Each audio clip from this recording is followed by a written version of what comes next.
সফল হওয়ার উপায় কি জানি না, কিন্তু ব্যর্থ হওয়ার চাবিকাঠি হচ্ছে সবাইকে খুশি করার চেষ্টা করা। মানুষের জন্ম হয় সফলতার জন্য, ব্যর্থতার জন্য নয়। সফলতার একটাই রাস্তা, চেষ্টা চালিয়ে যাওয়া। তুমি যদি তোমার সময়ের মূল্য না দাও, তবে অন্যরাও দেবে না।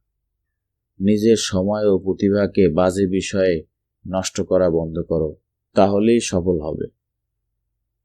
সফল মানুষের সাথে অসফল মানুষের প্রধান পার্থক্য শক্তি বা জ্ঞানের নয়। পার্থক্যটা হলো সত্যিকার সফল হওয়ার ইচ্ছা। অন্যের সাফল্যের বদলে অন্যের ভুল থেকে শেখার চেষ্টা করো। বেশিরভাগ মানুষ মোটামুটি একই রকমের কারণে ব্যর্থ হয়।